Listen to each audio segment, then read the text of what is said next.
old-fashioned South Bend heartbreak. Just when it looked like they were going to get by the #1 team in the nation, Rice decided it was time to sizzle. Tony Rice may not have the kind of numbers that win Heisman trophies, but he's rather the Federal Express of quarterbacks. If it absolutely positively has to get there, he gets it there.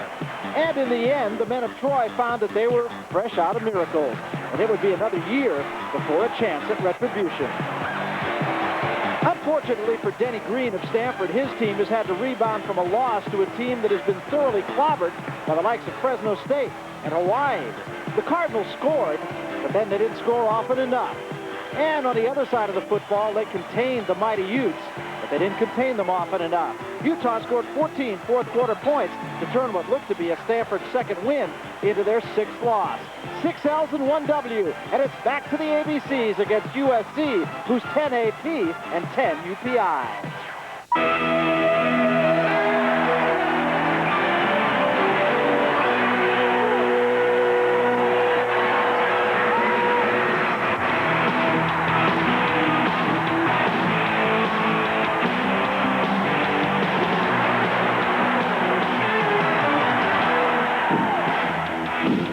Live from Memorial Coliseum in Los Angeles, California,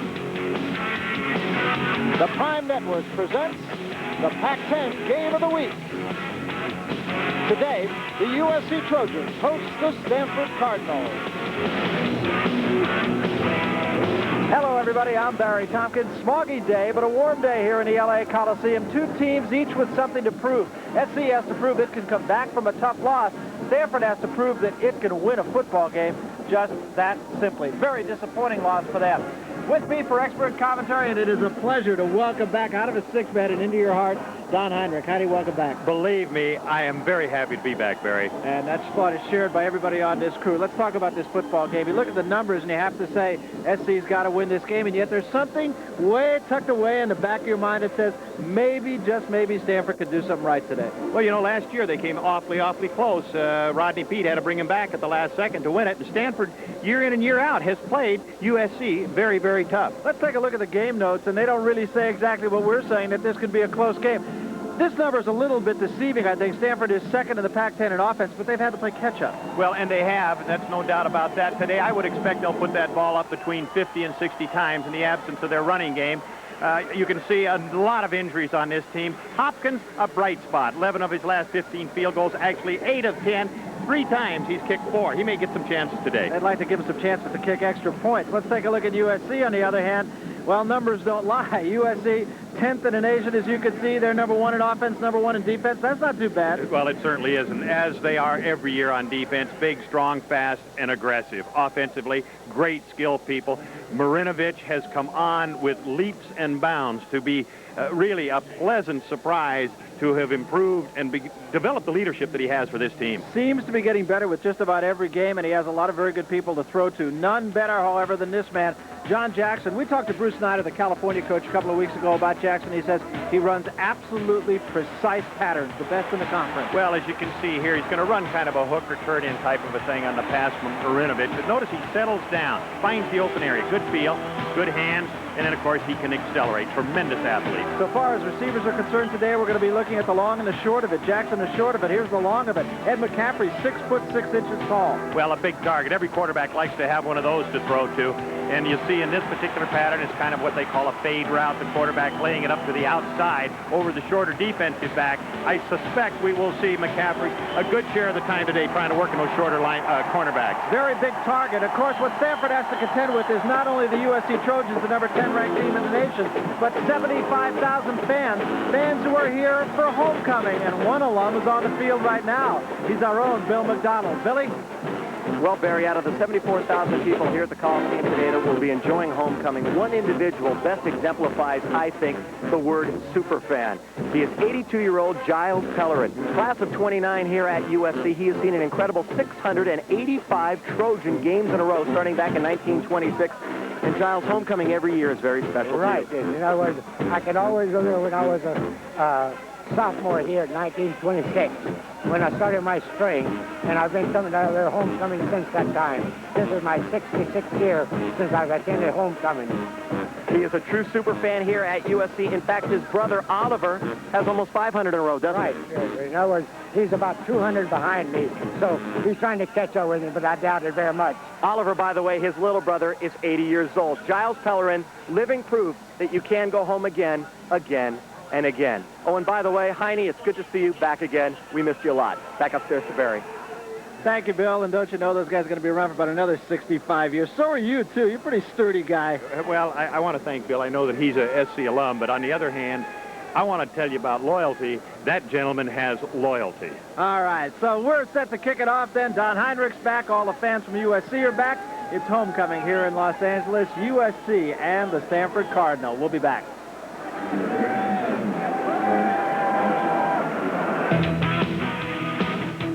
The Pac-10 Game of the Week is brought to you by your Toyota dealers and their quality line of cars and trucks. Toyota, I love what you do for me. By Coors Light, pure brewed in the Rockies. The Silver Bullet won't slow you down. It's the right beer now. By Great Western's family of companies with over $35 billion in assets. 100 years strong, Great Western will always be there. And by Isuzu, the first car builders of Japan. Isuzu.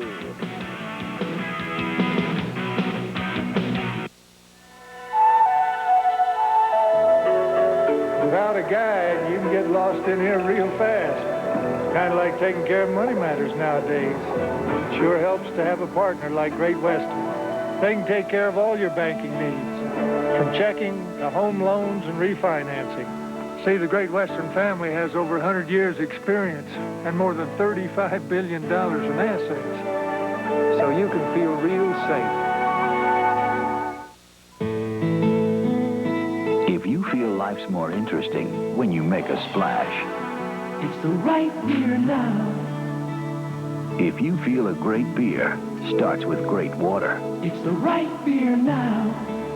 Because you're the kind of person who likes to get to the bottom of things, call for the Silver Bullet, the one that won't slow you down.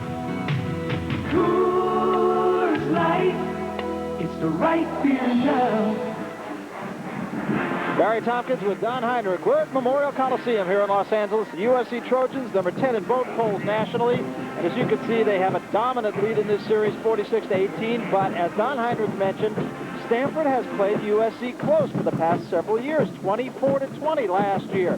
Stanford won it last, though, in 1975, so close has just not been good enough. SC won the toss, but they deferred the choice to the second half. Stanford will receive. Quinn Rodriguez will kick it away for USC. He will be kicking to Grant and Scott, who will be standing at about the 2-yard line. There's Alan Grant, number 2, on the left of your screen. Kevin Scott, number 3, will be on the right of your screen. And we are set to get underway. This Pac-10 Game of the Week kickoff brought to you by Coors Light. The Silver Bullet has the taste that won't slow you down. Coors Light, it's the right beer now. So Rodriguez will kick it off for USC. USC, of course, has to still be licking its wounds from a week ago and a heartbreaking loss to Notre Dame after being ahead the entire ball game virtually. Stanford, on the other hand, they just simply have not played good football. It's just that simple. You hate to oversimplify things, but I think that's the fact. Rodriguez kicks it away. Twisting kick headed for Scott. It hits and goes out of bounds. So the flag will fall, and Rodriguez will have to try it from 5 yards further back.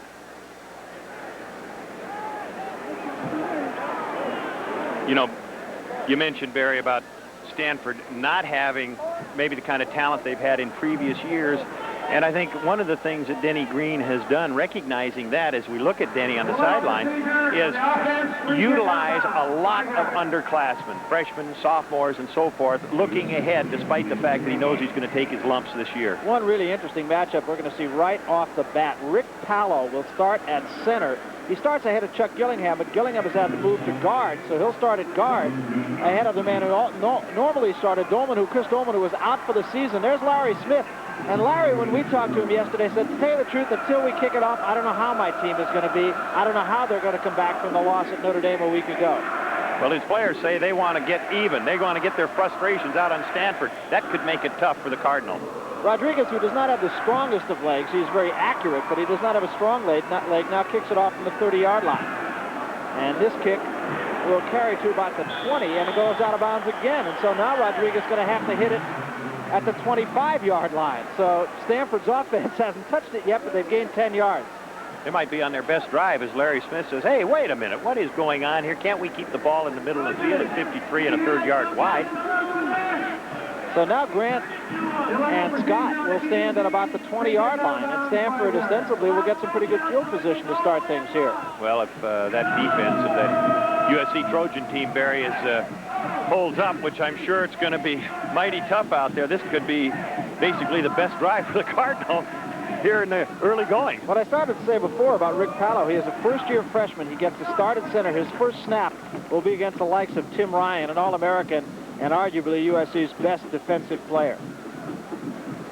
No small task to that. Oh, that's got to be, you know, a lineup job and say, wow, what have I stepped into here? Exactly. Is it a buzzsaw or what? So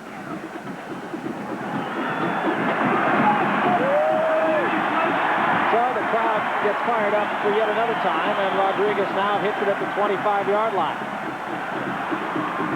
And this time he kicks a roller.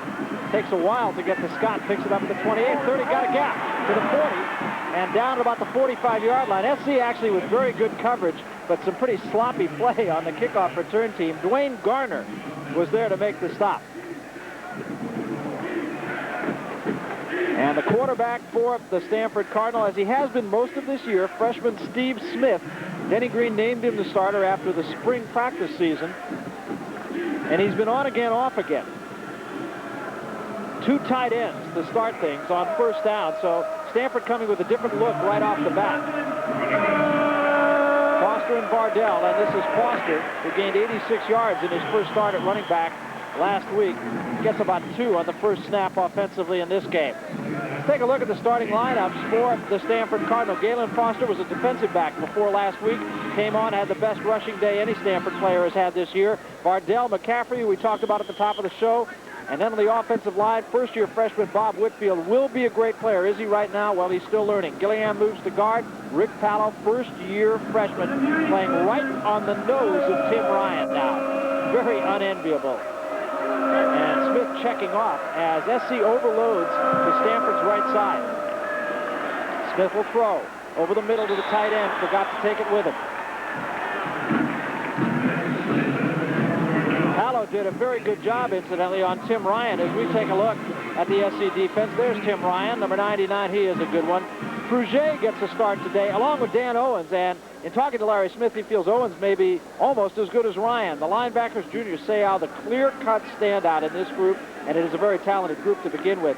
Dwayne Garner, who made that play on special teams on the opening kickoff. Mark Carrier, maybe the best of the lot. Cleveland Coulter has played hurt all year, still has a bad knee. Ball at the 46, 2nd and 8. Smith straight back to pass. Good protection. Throws deep this time. Wide open, but I think he's out of bounds. Pinckney was the receiver, and he just had no knowledge of where the sideline was. That's an unforgivable offense. It really is. He made a post corner type of a move, a little bit of a zig out, wide open over there, but then had no awareness. As you look at him here, you see Smith dropping back, good protection, 5-man rush, lays it to the outside. Now watch Pinckney right here. He's just looking at the ball. He does try to slow up a little bit, but he only needs 1 foot in.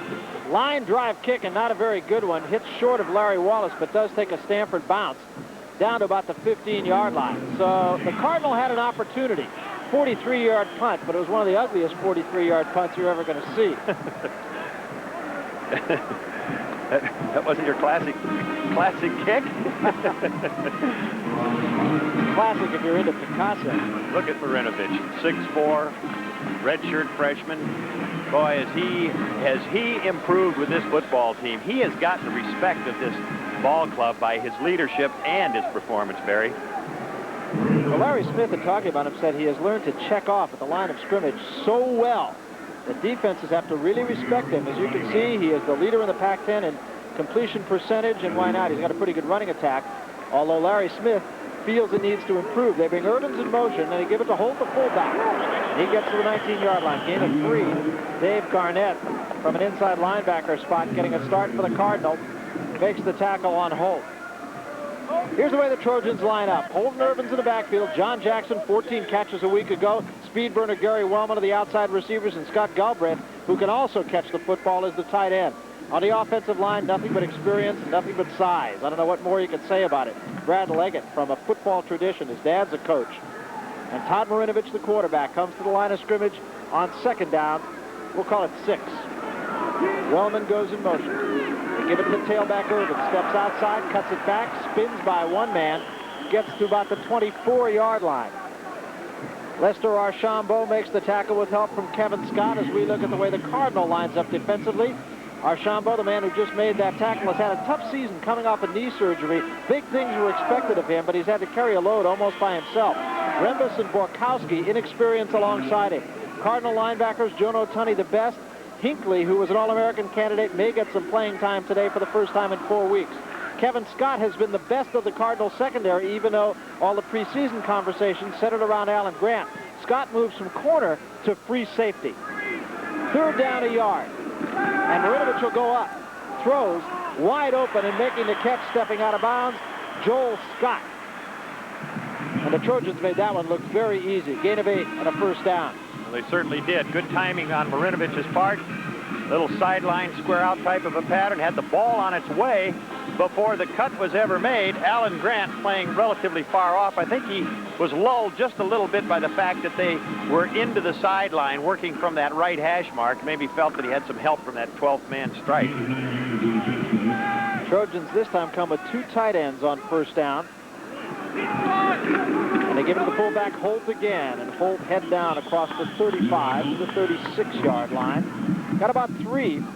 And again, that's pretty indicative of how the SC offensive line gets off the ball, because the first contact was where the tackle was made, 3 yards down the field. Yeah, pretty good surge there with that offensive line. And, you know, that's the luxury that Todd Marinovich has, as opposed to his counterpart, Steve Smith, the quarterback for the Cardinal, is a running game, so that he doesn't have to put the ball up quite as often. He's got some personnel there, not only up front blocking, but running with that football. So 1 setback, 2 tight ends, 2 wideouts in this alignment for SC on second down and 7. And Jackson goes in motion. A little bit of a draw play to Urbans. Urbans gets some room, gets across the 40 to the 41. Jono Tunney on the stop for the Cardinal. Gain of 5 on first down as we take a look at Brad Leggett and the work he's doing from the center position, Don. Well, he does a great job there on Aaron Rambis. Of course, he's moving in that direction. From that standpoint, Scott Galbraith in that area. But one thing about Leggett, you know, he's had great background. You mentioned his dad, a coach up in Denver. Well, most of his career was spent here coaching with the Raiders, so he's had a lot of exposure to football. Great block by Galbraith on that play to clear out for Irvins. A gain of 5, 3rd and short. Irvins again, first down and more to the 48-yard line. Rob Hinckley in the ball game. Hinckley, as we mentioned, an All-American candidate, was there to make the stop, and I think he's taking himself out of the game here. Let's see. You look at Ricky Irvin. He's another one of those prototypes at about 5'8", 190, and then just reads where the daylight is. Hinckley took himself out of the game. Now, I'm not sure if it's an injury problem or an equipment problem, but he comes off, and I think he is hurt. Well, he's had that lower back problem most of the season. Got it 3 weeks ago, but he has played very little in the starting role. And as you can see, that is indicative exactly of that, a lower back problem. He'll try to stretch it out. Doesn't appear to be in great pain. First down, Trojans at the 48-yard line. Marinovich throws this time for Wellman. Wellman ran it up, and Marinovich threw it out. Well, they had a full blitz coming, Barry. Everybody, all the linebackers and down linemen. And I think Wellman, recognizing it, ran the out and up.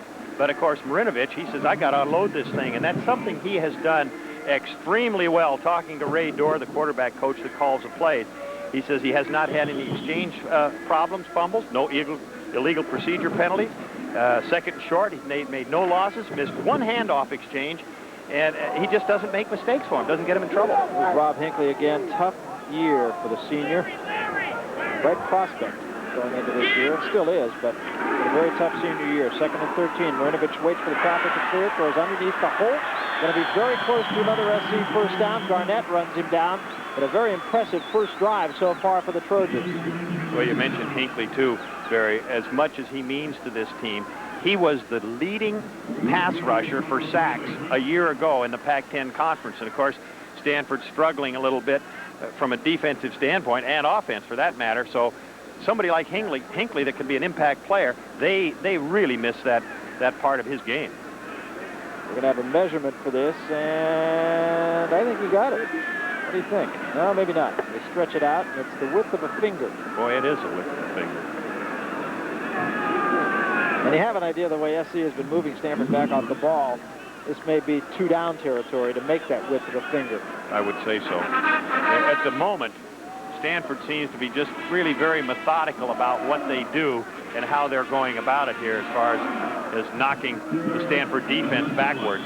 SC on this drive has been 3rd and short, less than a yard on 2 occasions, and they've converted both. And they're in that situation again. Ball at the 42-yard line. They go with 2 tight ends out of the I formation. They give it to the fullback Holt, and he's got the first down to the 40. It was sort of an interesting aside in talking with Ray Dorr yesterday and calling plays. He said it is really difficult. I was looking at the game plan that they had for Notre Dame a week ago, and we discussed today. They almost operate by committee. All the coaches have their input, then they comprise it, put it together, and they call certain plays, certain times of the field, certain down and distant. Everything is totally organized from that standpoint.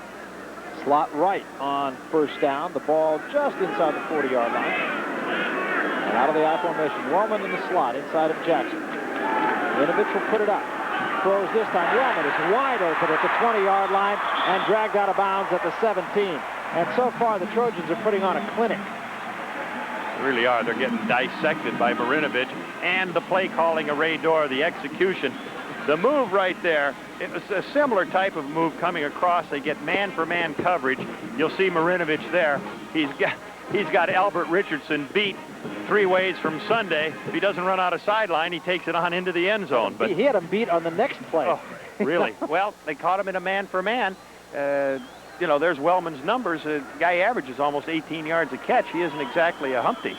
Fastest player on the team, Brad Wellman. That tells you something else. A couple of guys off the USC track team. We'll talk a little bit more about that. This time Holt gets about 2 yards. But here again, the point that we have been making, that even when there's nothing there, they're getting 2 yards. Let's go to the sideline of Bill McDonald. Bill? Well, Barry, the word on Rob Hinckley is just as you speculated. It is his lower back. It's been a problem all season long, and periodically throughout the game, he'll have to come back out and be stretched by the trainers and the doctors just to try to loosen it up. As you see, he was back in on that last series. Nothing serious. It's just bothering him a little bit. Back upstairs. Thank you, Bill. And it'll be a 2nd down and 8 at the 15-yard line for the Trojans. They've been running the option play in this particular situation on occasion so far this year, and it's been very successful. They feel they can run it today, not only inside the 20, but in the middle of the field.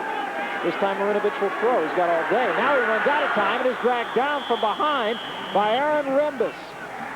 And a big sack for the Cardinal back at the 25-yard line.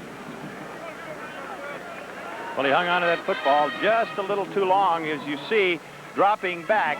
He actually has good time right here. He has ample time, if not to throw it to a receiver before he catches the heat there and goes down. He could certainly throw it away, and that's one of the things that Ray Dorr said he has done so well this season, particularly inside the 10-yard line. He has only lost yardage on 2 occasions. Well, they're at a 13 initially there, well, actually the 17, and that's something they don't want to do, is knock themselves out of field position. So the ball back at the 25-yard line, 3rd down now and 18. Credit the secondary with that sack for the Cardinal. They show blitz. They come with a 5-man rush. Marinovich still with a lot of time. Secondary doing a great job, though. Marinovich hit as he throws, and nobody there. It was intended for Jackson, but it was thrown about 10 yards in front of Jackson, and Marinovich had to run for his life. And again, you have to credit the Stanford secondary. Yeah, really, good coverage back there. He did not have anybody to throw to, as well as the USC receivers were all going from left to right. Marinovich started out to his left, being a left-handed passer. None of his receivers got in the plane of his throwing. They were slow to react to give him at least an opportunity to put the ball towards one of his people. Have to watch what Stanford is doing defensively, Don. They do play a lot of man. I'm not sure what they were doing there. Rodriguez to try the field goal, and this will be a 42-yarder. This is a long field goal for him. On its way, and it hit the crossbar. So just as I said, it was a long field goal for it, but only about 1 yard too long. Stanford dodges a bullet. We'll take a timeout now with 7:50 run remaining in the quarter, and it is no score. You're watching the Pac-10 Game of the Week.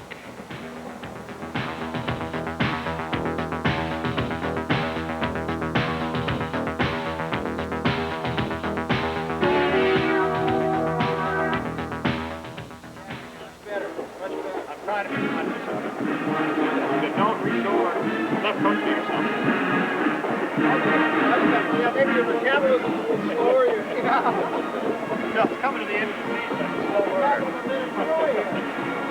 Hey, it's supposed to be 14-0 already. Oh, yeah, cool. Very good. Very nice. Thank you. Great. I cannot tell you.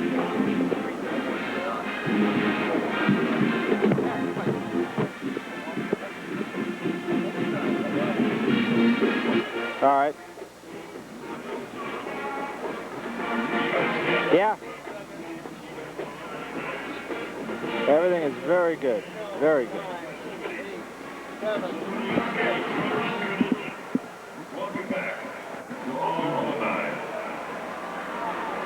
Well, Stanford with a little bit of a bend but don't break defense, and they dodged a bullet. SC controlled the football, and Rodriguez tried this 42-yarder, and had it been a 41-yarder, he'd have made good on it. But it hit the crossbar, and Quinn Rodriguez, not a very happy guy right here. I think so. I think so. No. Rats. Ran out of air. J.J. Lasley in the ball game at a running back spot now for the Stanford Cardinals. They start at the 25. Smith to go up. Comes the blitz. Hit as he threw, but a nice catch by the tight end Turner Bauer that time over the middle.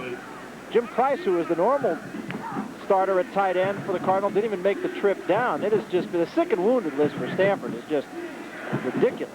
Well, there was a good chance that Brian Johnson would have started at quarterback had he been healthy, as a shoulder and a knee, and there was some conjecture that he'd be down here to play. He didn't even make the trip. 42 different starters this year for the Stanford Cardinals. Hard to get any consistency when that's what you're faced with. The give this time is to Lasley, and he got about 2 yards. It's going to be about a yard short of the first down. There are 10 USC Trojans in that picture. Matt Willard was the first man to it with Tim Ryan. Well, the fact that Steve Smith has been durable, the big freshman, has taken a pounding, started most of the season, as we're talking about Brian Johnson, led them to their only victory over Oregon. But Smith, according to Denny Green, feels he really has a big league arm, does not have the quickest of releases. And I'm sure part of that is because he's trying to read defenses and react to it. Third down and short now for Stanford. Less than a yard. Big play here for the Cardinals. And it gives to Eshelman, and he has the first down. Across the 35 to the 36-yard line. Good hard running by Scott Eshelman. 6'2", 227, a junior out of Salem, Oregon. Denny Green may be setting the tone for next year. Next year, the Cardinal should be formidable, playing a lot of underclassmen, a number of freshmen. Glenn Milburn, who is an outstanding running back, came from Oklahoma, had to sit out this year, will be a running back for the Cardinal next year. Galen Foster back in the ballgame at that running back spot now, replacing Lasley for Stanford. Splitbacks behind Smith on first down. Straight back he goes. Blitz cut. Smith airs it out high. Pinckney runs under it. Did he catch it? No, he did not. At the 32-yard line. And Smith might have got the nose of that football up a little bit that time. You know, each time Smith has thrown in this football game, while the Trojans have not necessarily knocked him down, as you see Smith go back, watch him launch it there as he kind of really puts it up in the air as he leans back in his foot. He kind of gets a sort of a little battered duck type of a toss out there. But as I was saying, they're getting around him and bothering him. Now, there's an example of where his follow-through is handicapped just a little bit when he goes to throw it. Gene Fruget came. Trojans have been coming from the outside with the linebacker. They've been moving Junior Seau all over the place. He's way outside now. He comes again. And out of the backfield, unable to hold on, was Tommy Vardell. Very close to a lateral, actually, on that. Probably the best thing that happened was that he didn't hang on. Yeah, it really was. The Trojans had a little blitz going, which put him man for man. They had the responsibility of one of the linebackers jumping on him at that stage. But that's another area that Denny Green has wanted Smith to come off to those backs a little bit more, particularly as halfback in most instances, that he tends to force the ball a little bit upfield, and that is inexperience for a young quarterback. This time 3 wideouts, make that 4 wideouts for the Cardinal on 3rd and 10. Trojans 4-man rush. Seau has Smith before he could even set up. Back at the 25-yard line. Junior Seau, what a player he is. And Larry Smith is making him even more of a potent player because of the fact that he's now moving him around. He'll be on the nose sometime. He'll line up in a down position sometime. That time he came from the far outside. Yeah, and what he did, he was working on the freshman Bob Whitfield. On to do the punting now, and doing so.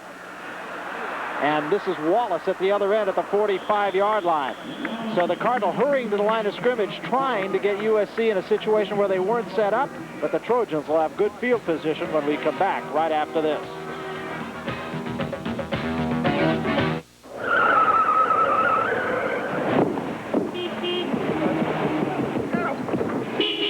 Right now, during Isuzu's Take It to the Bank sale, generous factory cash is helping people save big bucks that they can take straight to the bank. Hi, I'd like to make a deposit. I love this bank. You never have to wait in line. Right now, you could save big bucks on the Trooper during Isuzu's Take It to the Bank sale. I'm your basic frequent flyer. I fly a ton of miles every year. I think the least an airline can do is give me an upgrade that doesn't cost me my money or my mileage credits.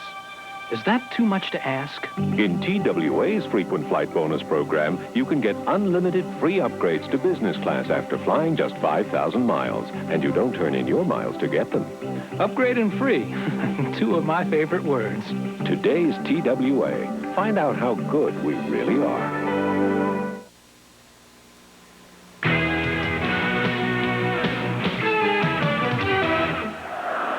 Barry Tompkins with Don Heinrich back at the Memorial Coliseum here in Los Angeles. USC Trojans with the ball for the second time today. They moved the ball very well, but the Cardinals got tough defensively when they got inside their own 20-yard line.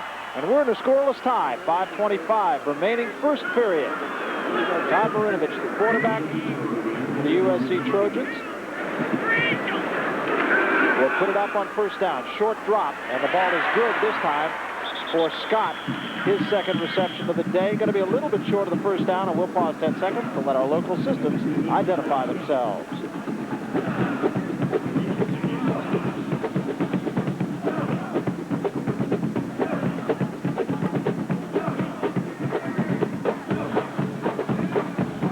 Out of 6 now for Marinovich in this first quarter for 50 yards. The only thing the Trojans haven't done so far is score.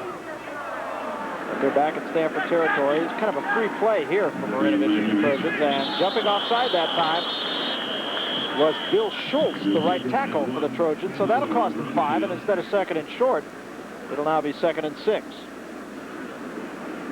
Stanford is changing up their defense, at least in the early going here, Barry. Fred Von Oppen, the defensive coordinator. 5 yards. Repeat second down. There's a call by the official, illegal procedure for 5 yards. Little garbled on the, as you'll see him jump across here on the loudspeaking system. Schultz anticipating the count, but Stanford using a lot of different looks here against USC. Second down and 6. This time they bring Griffin in motion. Marinovich rolls to his right. Tries to buy some time, trying to run away from Hinckley. Throws underneath and unable to make the grab was Griffin. Credit Rob Hinckley with putting a lot of pressure that time on Marinovich. He did do a good job. Actually, the back, Holt, was out in front of him trying to throw a block. Hinckley, good balance, good agility, goes to the ground, bounces right there. You'll see it here in the left corner of your theory. There's a cut on the right corner of your screen. Now Hinckley back on his feet and chasing Marinovich, being left-handed. If he'd have been right-handed, it would have been a little bit easier to throw the ball. Still should have been caught at that point. Hinckley, a fine linebacker at 6'5", 240. Third down now and 6 for the Trojans. Ball just short of midfield. Everybody's up. And Marinovich checking off, seeing blitz. Now let's see if Stanford comes with it. They don't, actually, and Marinovich took too much time. Well, see, those looks that we're talking about, Stanford confusing Marinovich a little bit, at least at this stage of the football game. They had actually almost 11 people on the line of scrimmage. Stanford started to get into the flow of this football game. Well, you know, maybe from the standpoint of USC, as we talked, how are they going to come out of the chute after that tough game a week ago, ending in a loss to Notre Dame? even though they're talking like they want to take it out on Stanford. Talking it and doing it are two different things, and while they've moved the ball with some success, Stanford's given them what with all. They really are, and I don't think it's so much a case of letdown so far. Very early, though. First period, still 4:26 remaining. Marinovich this time out of the shotgun. Has time, throws deep, wide open again. Wellman, first down and plenty more. 25-20 out of bounds at the 18-yard line. How did he get so open? Well, it was a blown coverage. He was running from right to left across the field. It looked like the linebackers went into a zone, and the secondary deep people in a man-for-man look, and Wellman coming across picks it up. As you take a look here, you'll come from the right side of your screen. See the crossing pattern there as the two receivers? Well, somebody has blown a coverage. If it's a zone, there should have been a linebacker sitting back there. Wellman, he had a 38-yarder against Ohio State for his longest, but as you said, Barry, great speed. 37-yarder there. Yes, he and Irvins both off the same relay team on the SC track team. Out of the I formation, two tight ends, one wide out on first down. Pitchback off the option to Irvins, and he's trapped back at the 20-yard line. Marinovich threw it behind Irvins that time. Marinovich was a high school point guard on the basketball team, and Larry Smith says he handles the ball very well, and that's why they like to run the option.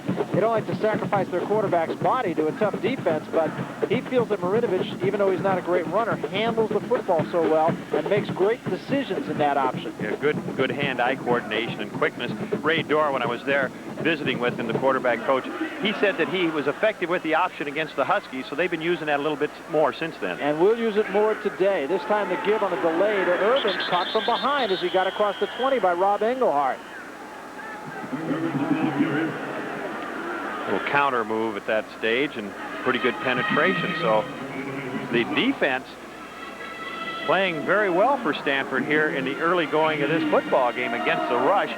They give up about 138 yards a day per afternoon on Saturday, but thus far they've managed to shut down this excellent Trojan rushing game. And the Trojans hurrying players in and out here even as they come to the line of scrimmage. Now they have too many men on the field. They're going to have to hustle here, and they'll take a timeout.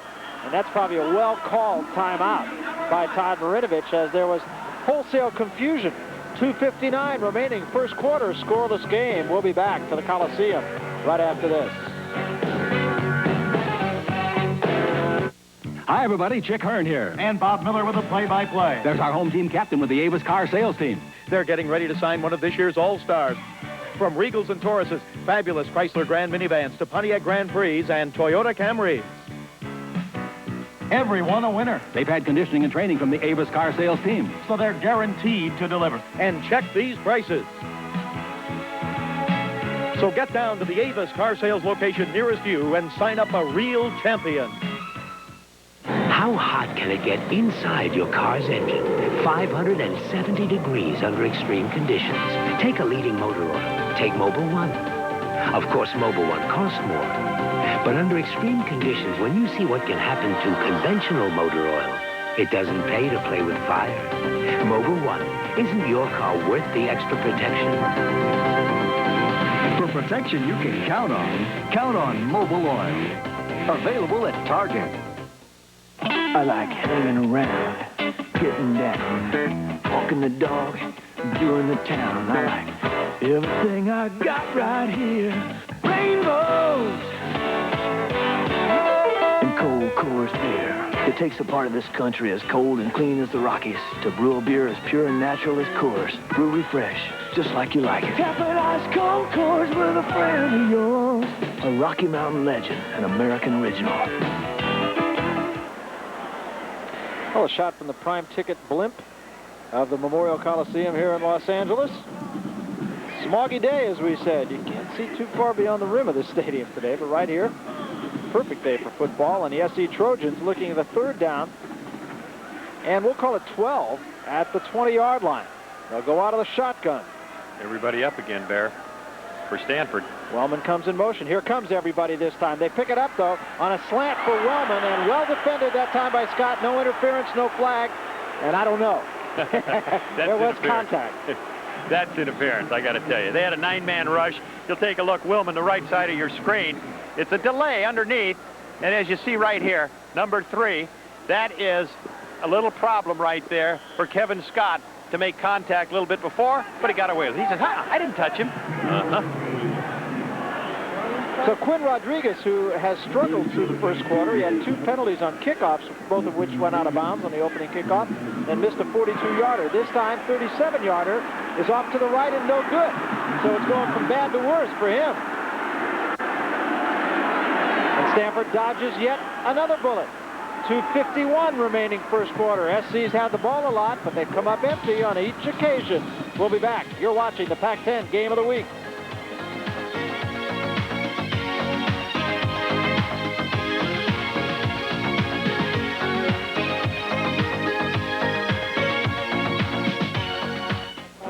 Problem is Stanford don't look like they can score. Oh, that's the problem. Is they're not going to blow the over. Sure. 46 to the over. all 5 of them, huh, Dougie?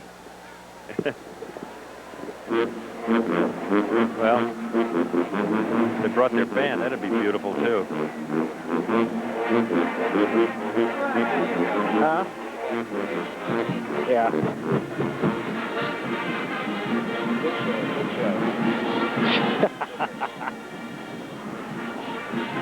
Yes, it is. I appreciate it, though. I appreciate it.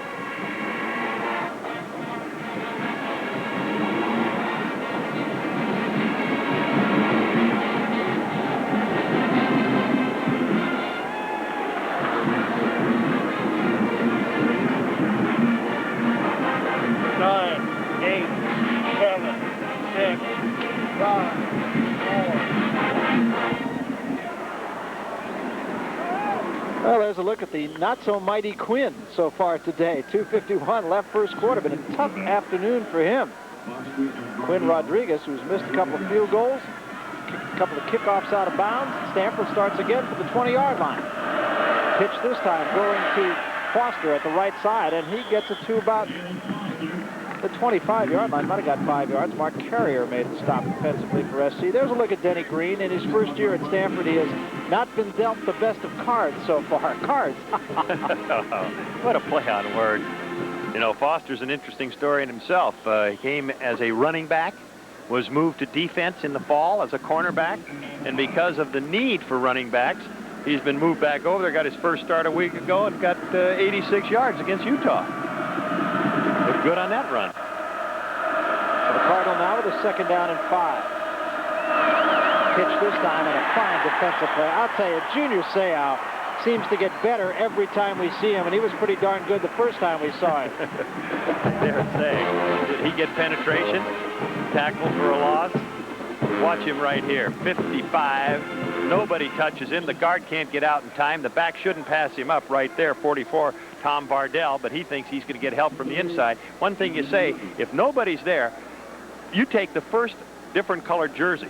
So they gave him a gift with that one. And now the Cardinal looking at a 3rd and 11. Well, caught SC, not quite ready, but now they've given the Trojans enough time. Smith's short drop. Steps up, in trouble. Down he goes to 15-yard line. Might have fumbled the ball, but the Cardinal got it back. Bardell fell on the football, and that could have been a real disaster. Well, there's an example of Steve Smith hanging on to that football too long.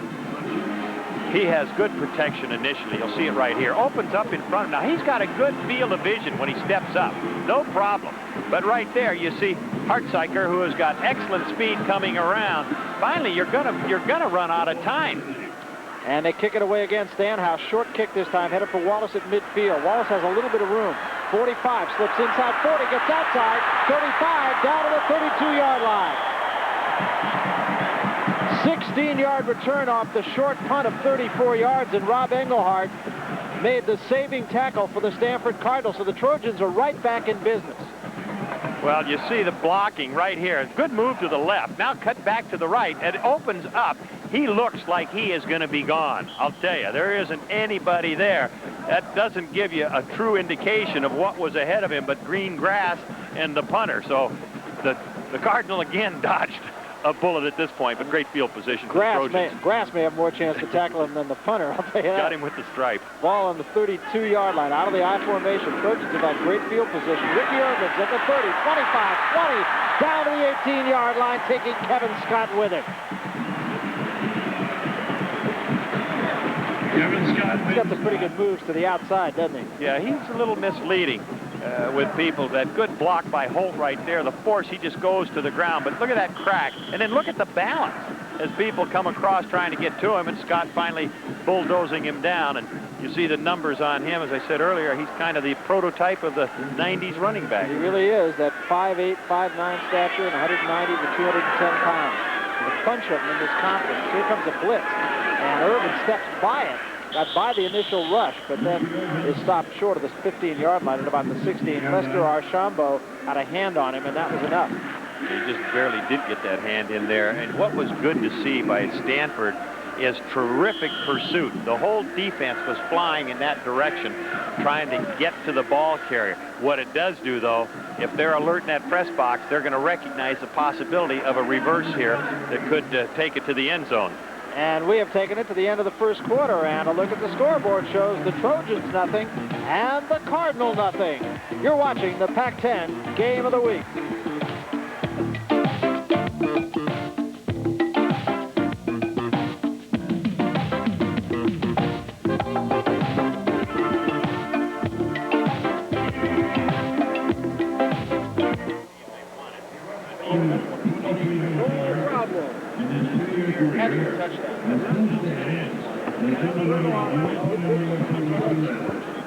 The two-time All-Conference selection, here in All-American honors in 1969, picked in the 4th round of the 1971 NFL Draft by the Oakland Raiders.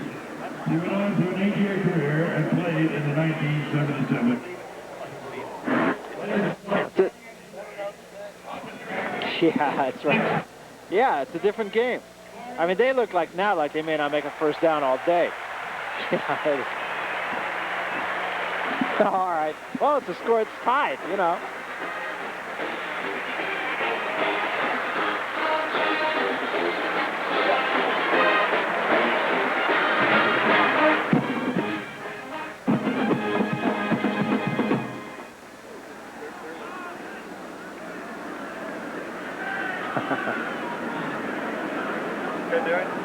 Yeah.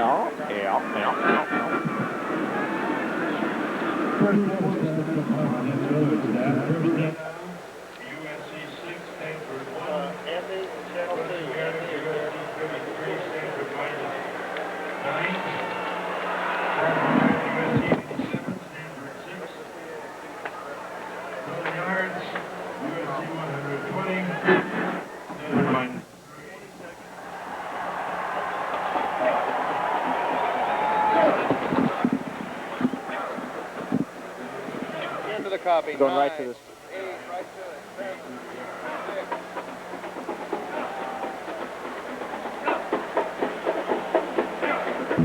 Today's first quarter notes are brought to you by Great Western's family of companies. 100 years strong, Great Western will always be there. Well, numbers don't always tell the story of a game, do they, Don? No, they really don't. USC has had great field position, but missed 2 opportunities with those field goals. And the only numbers that are important are on the scoreboard, and there's none there. Ricky Irvin's at the right side on 2nd down and 8. And he is knocked backward by the Cardinal defense. So defensively, Stanford really doing a job, especially inside their own 20-yard line where they seem to have been most of the day. Yeah, and they've kind of, when you say that, that means their backs have been to the wall. USC has had very, very good field position. Stanford has been unable to move the football and not getting particularly good punting. But the defense, as you indicated earlier, bending, not breaking, USC threatening here again. And Rodriguez has already missed 2 field goals. As the Trojans now look at a 3rd down and a long 5 and a dime defense. That is 6 defensive backs for the Stanford Cardinal. 2 tight ends, 2 wideouts. Jackson in motion. They'll run the option. Marinovich on the pitch to Irvin. Tries to get outside. Can't do it. Stopped well short of the first down at the 11-yard line.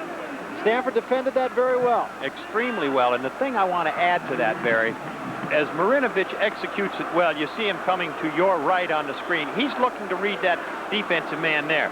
Now he decides to pitch. Watch the people outflank right there. Nowhere to run that football to get that kind of support. Good hustle coming up in there by Hinckley and Richardson. But the important thing is that we've seen Stanford against Arizona that runs the option. They played it well there. They played Notre Dame's option pretty well. They read it and react pretty darn good. 28-yarder now for Rodriguez, out of the hold of Jackson, on its way, and this time he's got it. So after 2 misses and a couple of kickoffs that went out of bounds, Quinn Rodriguez finally converts to put the first points of the day on the scoreboard. SC 3, Stanford nothing. We'll be back.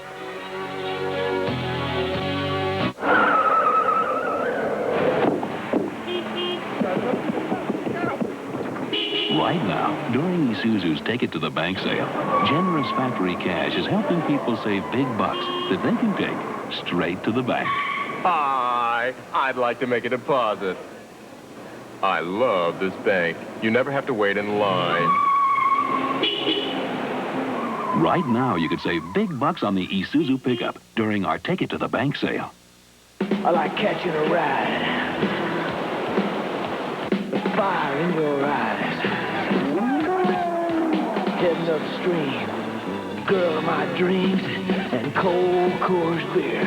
It takes a part of this country as cold and clean as the Rockies to brew a beer as pure and natural as Coors. Brew refresh, just like you like it. Tap an ice cold Coors with a friend of yours. A Rocky Mountain legend, an American original. Well, again, the Stanford defense really doing a pretty good job in holding SC to a field goal after very good field position, but at some point you got to get the defense off the field. Travel arranged through Continental, the only airline that you fly first class to most mainland U.S. cities with a full coach fare. Continental, working to be your choice. Quinn Rodriguez having converted on that 28-yard field goal attempt after his first 2 misses of the year. We mentioned it's been a tough day for him, but he was 7 of 7 coming in. All inside of 38 yards, however, but he missed a 38-yarder and missed a 48-yarder.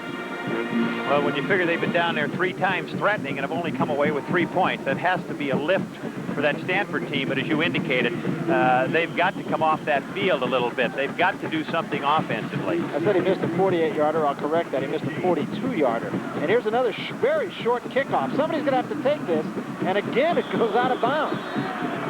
They did, the referee. Yeah, that's right. The guy in the striped shirt did. And back it up a little bit. The crowd sort of a little bit unsettled with that. Yeah, in fact, it was almost a facetious applause after Rodriguez made the 28-yarder a few minutes ago. Well, they're talking roughly 75,000 here for the homecoming, and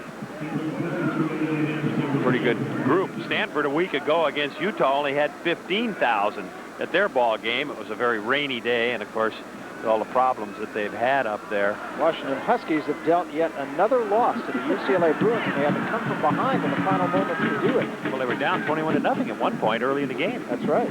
Well, that's, I think, maybe the first time ever that Terry Donahue has lost 3 football games in a row, and figured to be at least a contender here in the Pac-10 to challenge USC for the title. It would have been a contender. Yes, that's probably what he's saying. I heard that somewhere, yeah.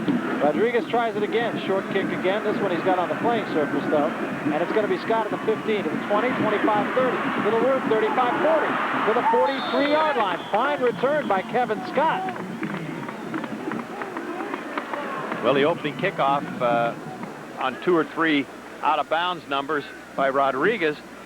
Stanford started up around the 40. This time they're starting around the 43, which is their best field position. As you see, the excellent blocking there and him picking his way through to get Stanford up there. What's important, if Stanford can have just a little measure of success running the football, Barry, it won't take them out of their game plan so that Smith has to throw on every down. Smith now at the 43-yard line to start this sequence. Stanford offense needs to make a couple of first downs just to keep the defense off the field. He threw that one behind David Calamise, who was the intended receiver, not pleased with himself. To the sidelines now, Bill McDonald. Bill? Barry, a couple of quick Stanford Cardinal earthquake anecdotes. First of all, the Cardinal was practicing when the earthquake hit a week and a half ago, and it was Chuck Gillingham, that's what our reports say, that was the Rock of Gibraltar as far as calming the whole team down. They call him now the earthquake expert. Also, 14 of the players are literally homeless. They have been condemned from their fraternity. The Delta House. It's not because of a wild party, but the earthquake ruined the house. Back upstairs. Please, Bill, don't say rock to anybody in the Bay Area.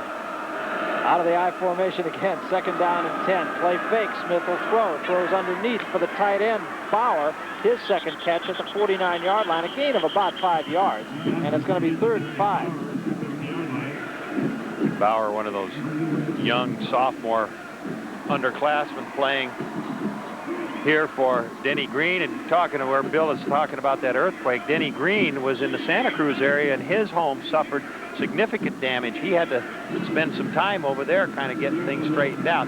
Jim Price, the regular tight end, who, excellent receiver, had 14 catches against Notre Dame. Not here, wounded. 3 wideouts, 1 setback here. And this time the throw underneath. Intended that time. I got to tell you, I'm not sure who that was intended for. His number is 21, and he does not show on our depth chart at all. They don't have anybody listed with a 21 number. That was not a good throw, and that's why I say Turner Bauer's been getting his chance at tight end in lieu of the fact that they've lost Jim Price. It was Darian Gordon, the intended receiver. Stanhouse hits this one pretty good, but again, the Cardinal 3 and out. And they're going to pin SC down at about the 5-yard line. Fine punt that time by Stanhouse, but significantly, the defense has got to come out and do its thing again. Timeout on the field. SC 3, Stanford nothing. You're watching the Pac-10 game of the week.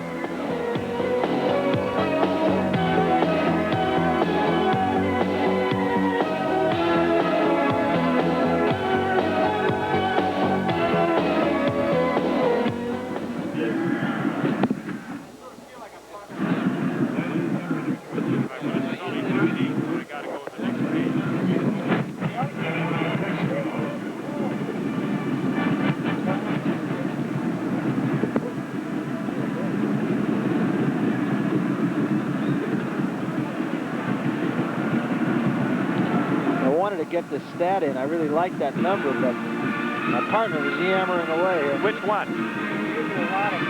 Which one? SC is? Yeah. Oh, yeah, okay. No, I'm only kidding, John. Which one? Which stat? That the SC had as many, starting that last drive, SC had as many points as Stanford had yards. As many points as starting.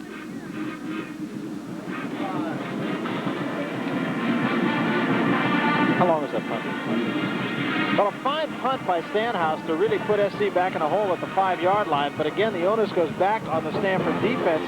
They have done the job very well, but the offense has not managed anything more than 1 first down, and that was on the very first series.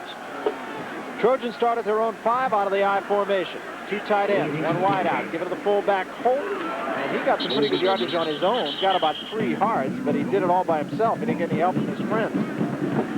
Rob Hinckley makes the stop. And I got to say, Don, just in the couple of times I've seen Stanford this year, that they are a different defensive football team with Hinckley on the field. Yeah, I don't think there's any question about it. You know, Barry, you made a comment statistically about Stanford from an offensive aspect. What was that you were saying? Well, it was before, actually, prior to the last series, which they did make about 5 or 6 yards, but they had as many yards as USC had total points. Now they're not moving the ball. That's one way of saying it. This time it is Irvin, and he doesn't go rather Holt again, and he gets about 4. And it'll be 3rd down at about 2 or 3 as Larry Smith looks on. We were talking to Larry yesterday about how his team would respond to the loss at SC, and he said, I don't know how the team will respond, but I take that loss with me 365 days a year. He'll be looking for him next year. He's getting ready right now, and he gets him at home here. And you look back, you know, talking about that, the big fight before the game. Notre Dame promised a letter of apology, never got it. USC has yet to receive it. 3rd down and 2 now. 2 tight ends in the ball game for USC. This is a big play for both teams here. And the give is to Holt again, the fullback, and the drive of the offensive line gets them the 1st down. There wasn't much there, but the SC offensive line, Pat Harlow, Brett Parkinson, Brad Leggett, Mark Tucker, Bill Schultz, just getting off the ball quicker and stronger than the Cardinals. You mentioned early in the football game, the initial first drive that they were getting a surge off the ball. There was a perfect example. They looked to be getting stronger. They, you know, have great people up front, but there again is the fact that the Stanford team defensively has been out there an awful long time. Well, as you saw a moment ago, the Cardinal with just 1 offensive 1st down. SC just picked up at 7. And Trojans give this time to Irvins. And Irvins is stopped before he got to the line of scrimmage. Might have gotten a yard. Kevin Puck, freshman, comes up from an inside linebacker spot to make the tackle. Stanford brings on its nickel defense now. If they bring in 4 people at this point, change some linebackers, down linemen, a little better, quicker pass rush, better coverage. Fred Von Oppen, that substitute situation that he did a lot of with the 49ers when he's working with the defense there. Out of the I formation again, they bring Wallace in motion. Marinovich rolls, in trouble, throws underneath, and the ball is caught by Galbraith, the tight end. Fine catch. Only a gain of about 4, but diving catch by Galbraith. Yeah, it really was. The ball was put away, out and away from Galbraith, but from the backside, Lester Archambault, watch right there, Marinovich throwing, Archambault left, number 72 coming into the picture, hitting him just as he throws, and then look at the nice move by Galbraith to reach out and snatch that football. 19th catch of the year for him. Pretty good tight end at 6'3", 250. So it'll be 3rd and 5 now for the Trojans, and again, one of those pivotal kinds of plays. Wellman comes in motion. Marinovich straight back, blitz coming, they pick it up over the middle. Jackson makes the catch for a first down at the 30-yard line. Good adjustment on his part, reaching back, the ball's behind him. Grant making the tackle from the left corner. You'll see him run the in type of a move, square in up on the top of there, number 1, little juke move, then coming across. Grant coming into the picture there, so far off him, but he looked that ball in, good concentration. John Jackson has caught a ball now in 33 straight games for USC, and he comes off a huge game last week against Notre Dame. 14 passes caught against Notre Dame. That is huge. And he's a tough little hombre, too. He'll get right in your face. Give it to Irvins this time. Irvins to about the 29-yard line. He's a guy, I'll tell you, you want to adopt this kid, John Jackson. Boy, his dad's a good friend of mine. I tell him that all the time. But he is not only a great athlete, he's a great student. He has graduated already. He's working on a master's degree here at USC now. He's an academic All-American, and this year he may be an All-American on the field of play as well. Outstanding baseball player. He's going to be a success, whether he decides on a career in sports or whether he decides on a career in business or economics, I believe, is what his major is. Give it to Irvins this time, short side, and again, Stanford converging on it very well. Kevin Puck leading the Stanford defense again. Denny Green playing a lot of new bodies defensively. Frank Busalacci in the ball game. He is just a freshman. Eric Pierce. A lot of new faces. Busalacci replaced a freshman, too. Borkowski, a freshman.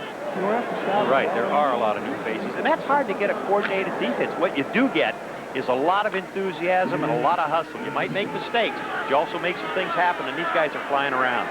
So again, a 3rd down. SC has been able to convert these 3rd down plays. That's been the difference in the game so far. Marinovich rolls right this time. Pump fake. Jackson's wide open. Jackson that time just ran a little stop and go. A flag is down, and Marinovich went with a pump fake. And that flag is in an area where it could be holding against Stanford. I don't want to guess at it. Well, it was Kevin Scott that was out there. I don't know that it was a zone or man for man. If it was man for man, Kevin Scott got taken out of his shoes. There's the hold call, or signal, I should say. It is holding against Stanford, and to compound that, Lester Archambault has come off injured. Yeah, he was starting to force Marinovich. I was watching him, and Holt got down. On the defense, penalties declined, first down. They took the yardage, obviously, but Holt cut him about at the knees, and he went down hard on the surface there, as Denny Green is saying, oh, gosh, we're playing pretty good. Look at right here. See Archambault on the right side of your screen kind of rolling around? That's where he gets hurt. And then, of course, the throw upfield. And they're lucky they had the sidelines. He'd have gone to the end zone. Kevin Scott made a couple of mistakes there. One is that he mugged Jackson, and the other is that he let Jackson get by him. And the third was he got caught. Yeah, that's right. In any case, it was a well-executed play by the Trojans. A rush against Marinovich. Throws this one up for grabs. Wellman makes the comeback catch and then can't hang on, but you're going to get an interference call against Albert Richardson. I'm not sure. Wellman kind of gave him a little shove there, Barry. Well, let's see. Maybe I did jump to conclusions. I was going to say Richardson made about 3 mistakes on that one play. He didn't look back for the ball. The ball was just a floater up there. Well, he gets pressure up the middle. See him get pounded right there. I saw the blitz get to him at that point. Now the end of the play, that was Kevin Puck that hit him. See him stop. Now watch him shove him right there. Actually, you're right, but they called it against Stanford. You're absolutely right. If you look at the replay, you see there, now Stanford, you should be looking back for the ball. He sort of Wellman gives him a little shove, but at that point, Scott had absolutely no idea where it was. The ball was short. He ran into it. Wellman pushed off, and Marinovich took a lead, a heavy hit back there, but he says, I'll take that anytime to get the yardage. I'll tell you what, though, that's 2 bad plays by the Stanford secondary on back-to-back plays. Both on Scott. No, that was Richardson that time. That's right. It was Richardson. Stand corrected. The bottom line of all of this is SC has the ball first down at the 27-yard line of the Cardinals. There's a reverse to Wellman. And he's got all kinds of room. To the 25, 20, 15. Great block down to the 10-yard line. Rob Engelhardt makes the tackle, and Brett Parkinson gave him a great block to give him about 10 more yards. Did he ever? We'll take a look at this replay, and you watch number 71, Parkinson. Watch the blind side, what you call a blind, left side of your screen, right there, bang. And now it's down the field. Good blocking out in front of it there. But that was a fine, as we said earlier, Barry, the reverse is going to catch Stanford. That was Parkinson, who you saw kick Scott right out of the play and give Wellman about 10 more yards. That's a great block. Execution. It really was. Ball inside the 10-yard line. Holt starts in motion. Pitch to Urban. Urban short side, the 5. Touchdown, Trojans. Well, that's a little routine 95-yard drive right there. I was going to say, what a drive. Alan Grant missed the tackle over there at that point on Urbans. Urbans, his 5th touchdown of the season. You'll see, as they go in direction, Holt coming out the left side, gets the kick out. You'll see number 2 come into the picture, and then 3, but it's all over with. At that point, he's close to that end zone. He's going in. So Ricky Urbans takes it in, and Rodriguez will try to add the 10th point for the Trojans.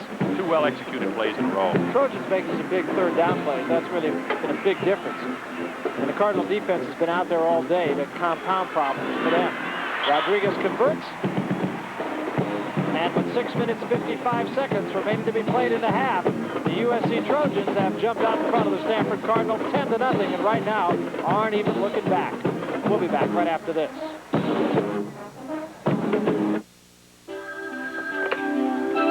Hello? Hi, it's Joe. Hi, how you doing? Good. How you doing? Good. Well, gotta go now. Yeah, me too. So long. See ya. Whether you're calling cross town or cross country, sometimes the most important thing is making the call. It doesn't matter what you say. He is wonderful.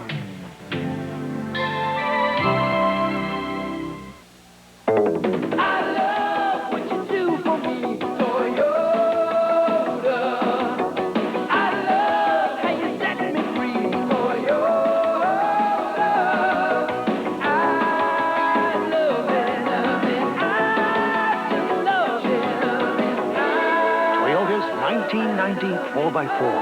Don't leave the road without it.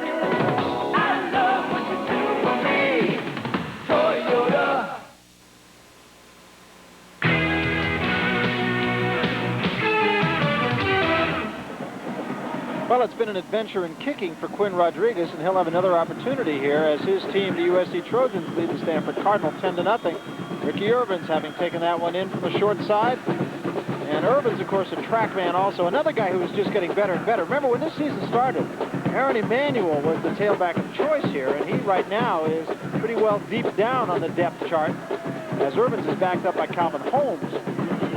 Lockwood, who also was ahead of Urbans when things first started, has an injured thumb, and they will try to get a medical redshirt year out of him, a hardship redshirt year if they can.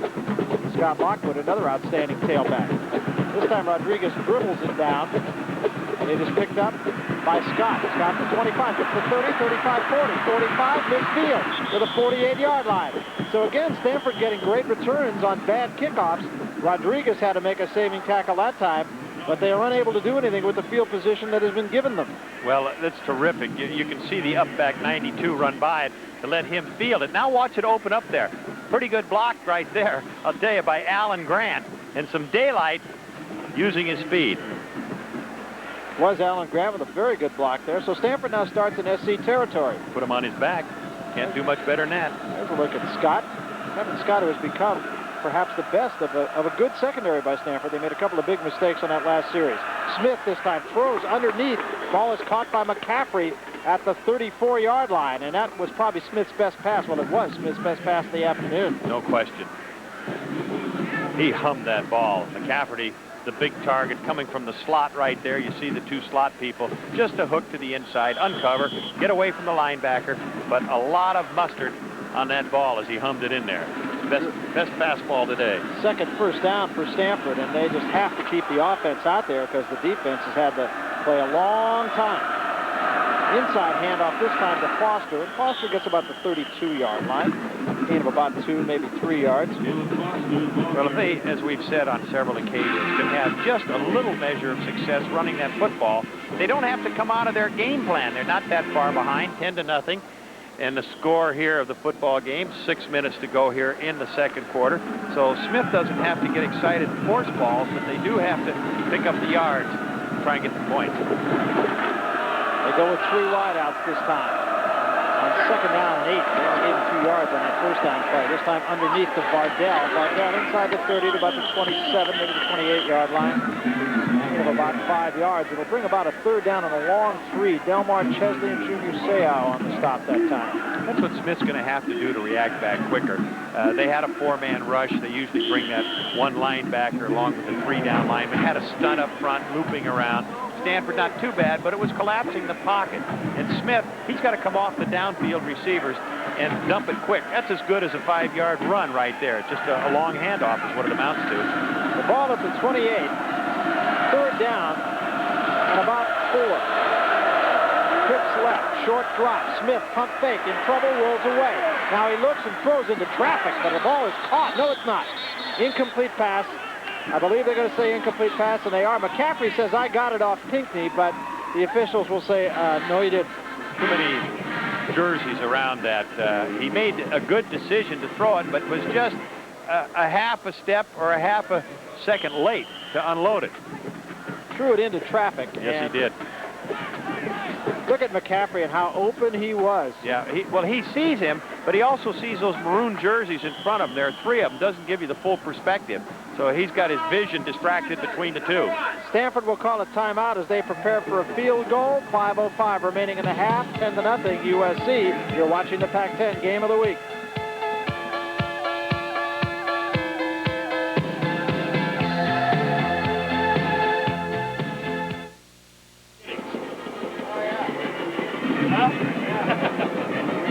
Get it! Hey, Mike!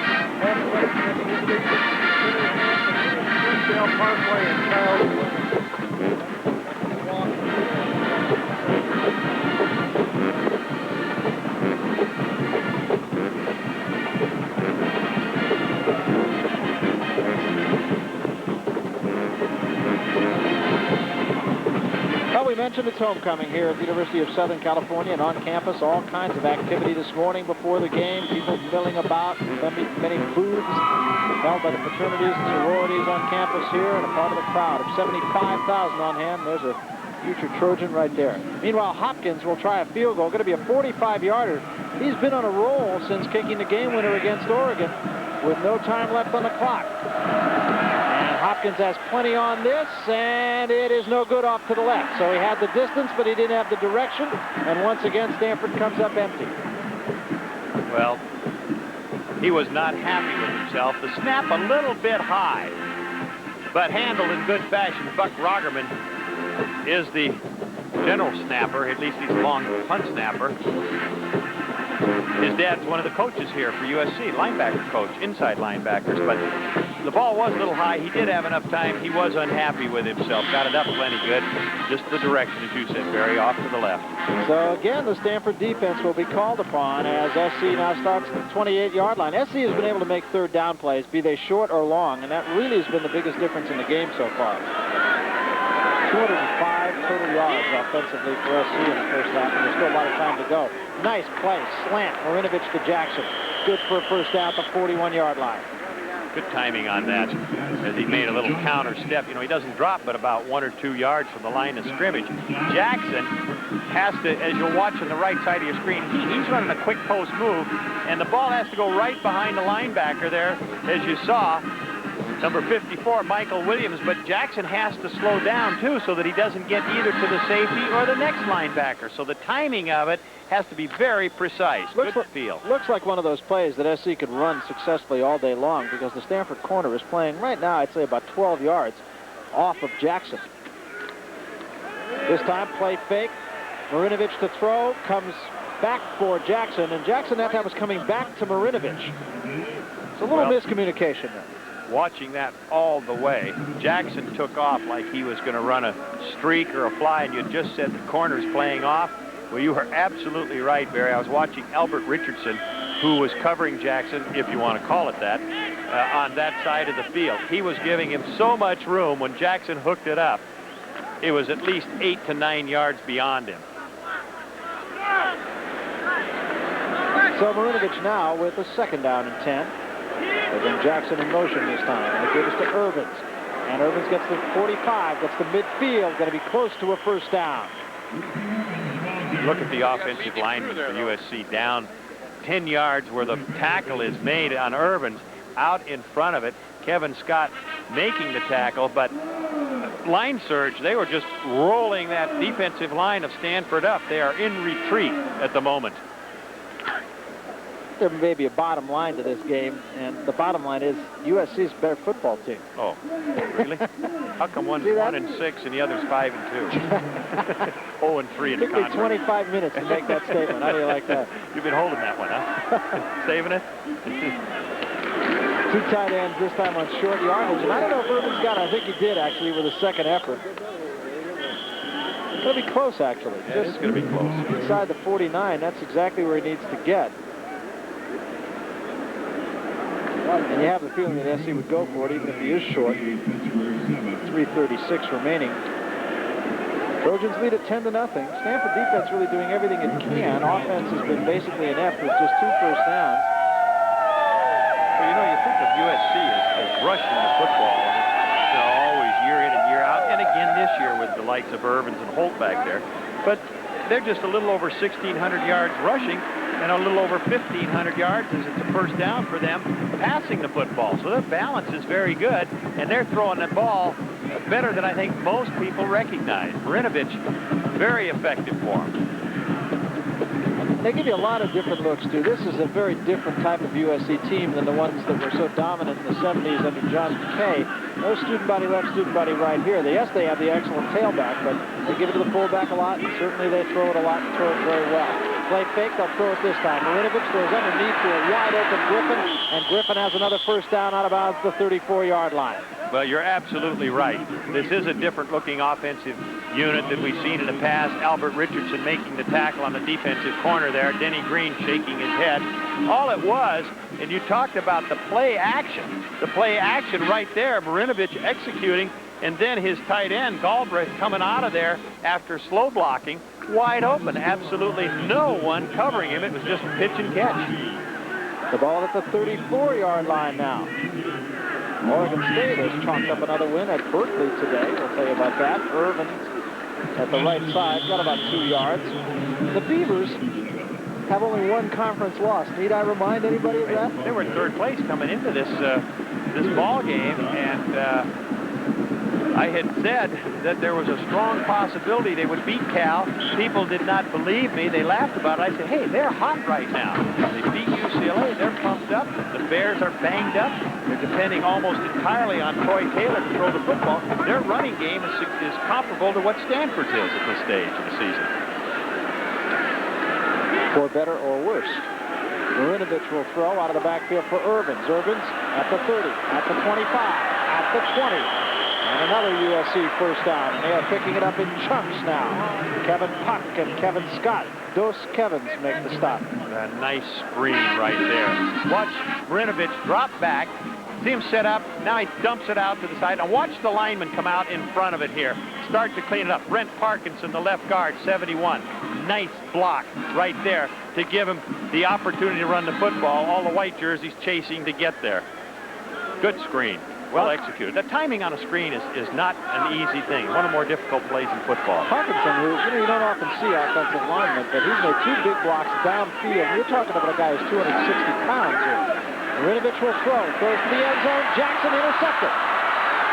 He never saw Rob Engelhardt, and Engelhardt gets back to 15, back to the 18-yard line. That's a big play for the Stanford Cardinal defense. Oh, is it ever to take that momentum away. Woo!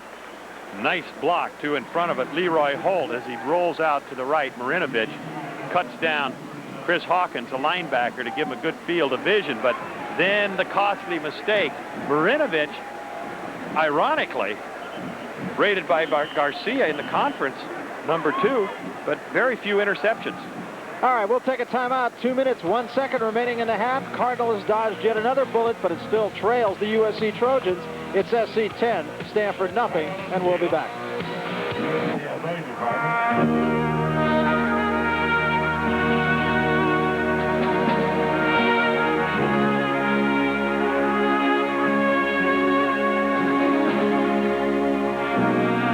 You know, it's a whole lot easier to keep an eye on things when they're all safe in one place.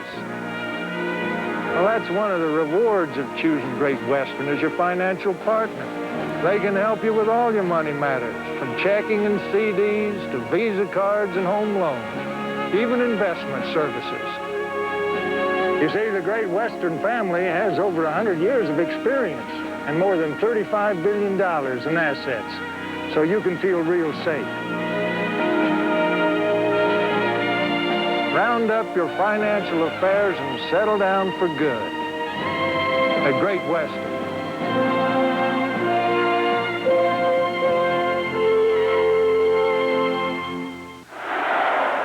How did Larry Smith take to that last interception? Not too well, thank you very much. He'll chat with Todd Marinovich saying, now you gotta watch out for those safeties. You can't only look at the cornerbacks. Would the expression on his face indicate to you he wasn't happy with that? Possibly so. Well, I'll tell you what, Marinovich, lowest number of interceptions in the conference. He had 6 going in. This is 7th. The only other one, Ron Beal, below him, but he don't throw that much. It's Arizona. Steve Smith, the quarterback now for Stanford. He is a man under siege so far today. Steps back and put it up again. Out of the backfield this time for Mardell, and he doesn't get much. Got about a 2. He went to the ground. There's another one, that 15-yard chalk marker there got him. He had a little bit of running room as he caught the ball, but then just kind of fell forward and stumbled. Smith, there's an example right there, Barry. When he looks upfield, he doesn't have his receiver. He's got to come off just a little bit quicker. He's taking too long. He's letting that speed of USC get in pursuit of those kind of plays. 5 linebackers in a game now for USC. They've been doing that quite a lot today. Look out. Seau again, right in his face. Guess who? Well, you mentioned that 5 linebackers. That's something that USC is doing, taking out some linemen, use 2 men down linemen rushing, bring in 5 linebackers, make some adjustments back there. But Seau, that's his 9th sack of the season. He leads the team. Now, why is nobody calling a timeout here? Why is Stanford not calling one? Better yet, why is SC not calling one with a minute left in the half? Yeah, SC surprisingly would get a great field position. And you're right, both coaches a little bit remiss, I would say, right here. 47 seconds left. Stanford looking for 3rd down in a bunch. Straight back again. Here's Mr. Seau. Boy, did he give Smith a shot after he threw the ball. McCaffrey makes the catch, but it's short of the 1st down. Seau is both the man's name and what the quarterback says. Well, Chris Walsh, that was a pick right there. And that's what opens up. SC calls a timeout now with 35 seconds remaining, and it's going to be a 4th down. Stanford will have to give it up, and the Trojans will have a chance. Let's go to the sidelines now and Bill McDonald. Billy?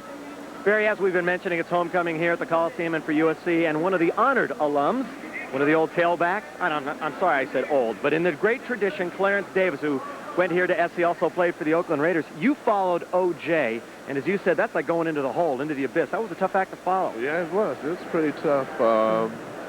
He had a good show. But 2,300 yards in 2 years here at SC for you.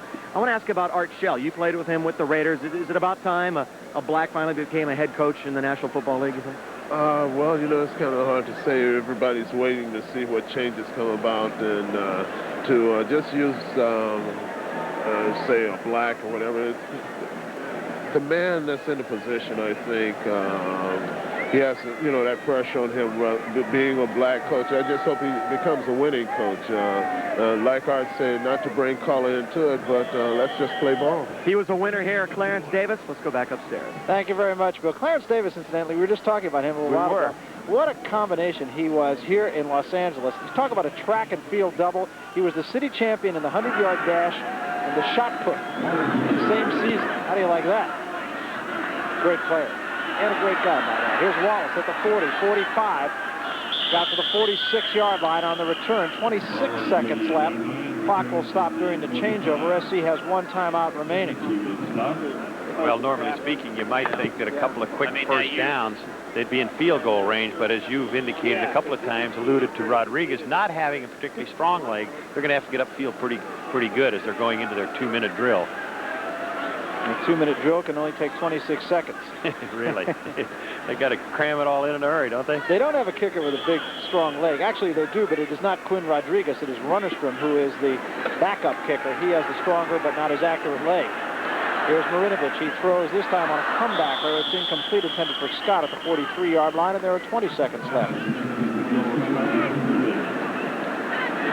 Grant Runnerstrom will be the long-range kicker if USC should get a chance, and they would need, I would have to think, about another 20 yards to even have an outside chance. Yeah, they even talked about him, or Larry Smith did yesterday, as kicking off for them, but they have gone with Rodriguez thus far today, and of course not with a lot of success. No. He's been popping them out of bounds and up in the air and shanking them. About the only thing the Trojans have done wrong today, though. Yes. They've had many opportunities to score, though, and they have come up empty on many occasions.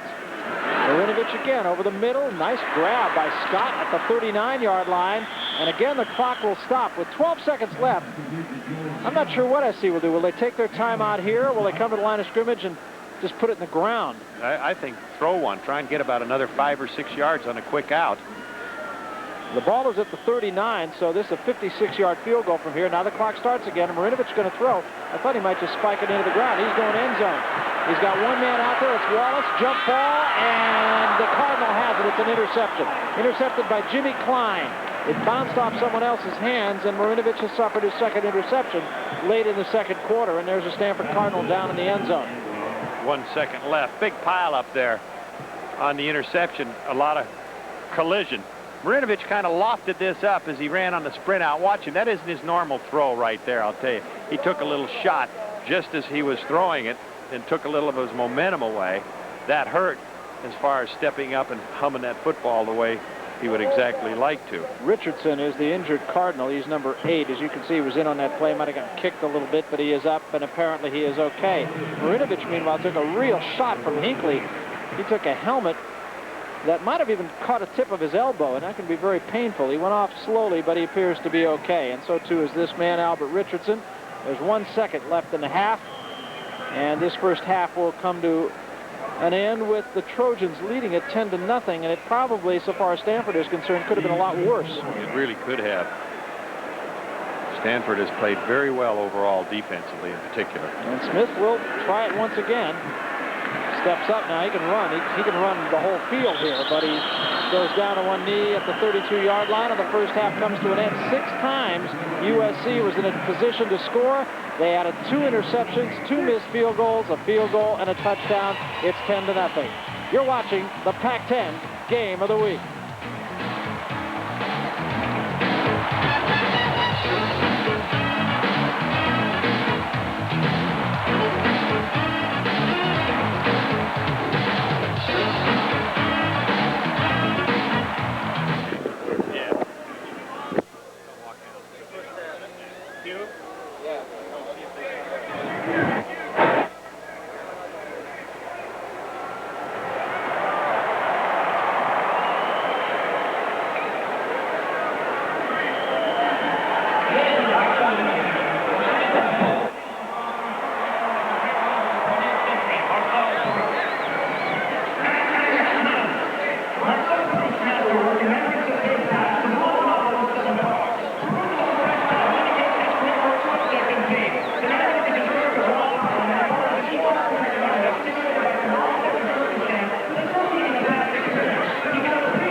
so the Suki has her empty again. Paul knows how to program his PCR.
Hi. How's it going? Yeah, Good. I think so.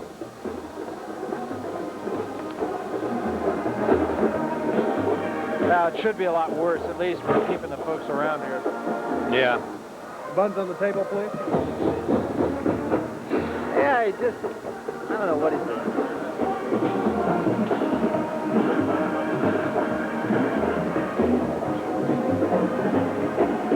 Yeah, I can't hear you real good. I was trying to adjust this thing, but I can hear you. That's better. I got it. Thank you. Is that all right? Yep. Yeah.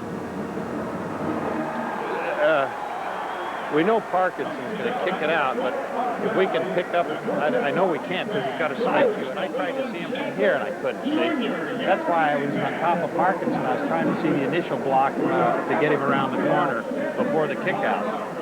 What are they talking about up there? Listen to something. Hey, Barry or Don? Yeah.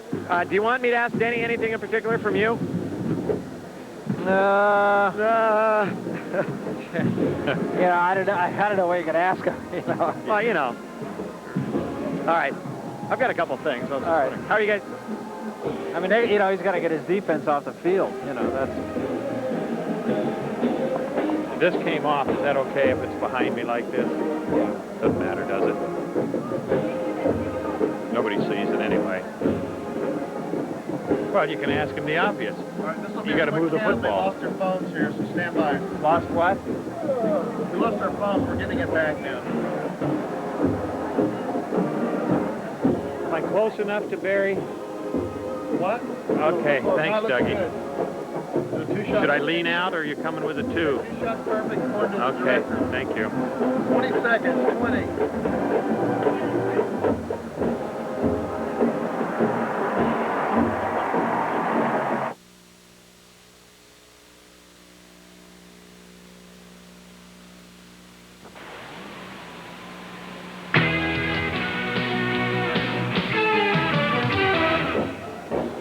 Nothing ball game. As you can see, we're at halftime. The SC Trojans leading the Stanford Cardinal, but to be very honest with you, Don, this one could have been a lot uglier so far as the Cardinal is concerned. Well, it really could. They've been unable to move the football. Fortunately, their defense has played reasonably well, or very good under the circumstance, bending, not breaking, but SC's missed some opportunities. Yeah, they really have. They've had 6 chances to score, and they've only scored on 2 occasions, once with a field goal and once with a touchdown. But SC, of course, has just been able to make the big third down plays, and that really has been a big difference. Well, they've made very, very big ones. Marinovich, in particular, has made some nice throws. They've got some runs. They're the second leader in the conference. They average almost 45% on third downs. They've expressed it here when they've needed it. Let's take a look at some of the highlights from the first 30 minutes of play, and they were few and far between for Stanford. Quinn Rodriguez had a tough first half. He missed a couple of field goals, but he did make good on this one. Yeah, he finally popped this one through, and, of course, that gets them out in front 3-0. Stanford dodging a couple of bullets there earlier. Now, on the other hand, look at this one. A reverse. We said the pursuit was going to get him. Watch the left side of the screen. You'll see a blindside block. Bang, right there. Then 71, Parkinson, the guard, coming out on Scott, kicking him out. And, of course, turning it upfield for a nice game to get down in deep, Barry. Man who made that block was Pat Harlow on the ceiling block. And then it was Ricky Irvins, and he just runs this place so well. He's got that low center of gravity and great balance. Yeah, he really does. And again, he gets good blocking. Scott gets kicked out there. But really, it's a matter of running, just a little 9-yard pop into the end zone. Well, we said it could have been worse, and here's the reason it could have been. This was going to be a touchdown before Rob Engelhardt stepped in front of this Todd Marinovich pass. So Stanford, not by any means out of this football game. They trail by only 10. They just have to figure out a way to move the ball. Yeah, that's true, and running is going to be important, and they're up against the best defensive rush team in the conference. It's going to be hard. They've got all those injuries back there, Barry. I expect to see him put the ball up a lot here in this second half. Well, rather than have us speculate on it, let's go down to the field now. Bill McDonald is with Denny Green. Bill, you got it. All right, Barry, I will ask him. Obviously, you have to move the football. You got to keep your defense off the field. Well, we do. I think that, you know, we had some opportunities in there with a couple of drop passes and an out-of-bounds play. SC's a tremendous defense, but we've just not been able to make those plays when we need to. and we have to get to brush the ball in the second half. I think that's going to be a key factor. Our special teams have been good, very good so far. We're hoping they can be a factor for us in this third quarter. Quickly, they're bringing just about the entire world rushing the passer right now. Have you changed the blocking schemes at halftime? Well, we changed a little bit. They really haven't blitzed as much. I think they've blitzed maybe 2 times, maybe 3 times. They've basically been putting no heat on us with a 4-man rush. Seau's probably the best guy in the country, and we just have to make a couple adjustments to keep him out of there. Go get him, Coach. Thank you. All right, back upstairs.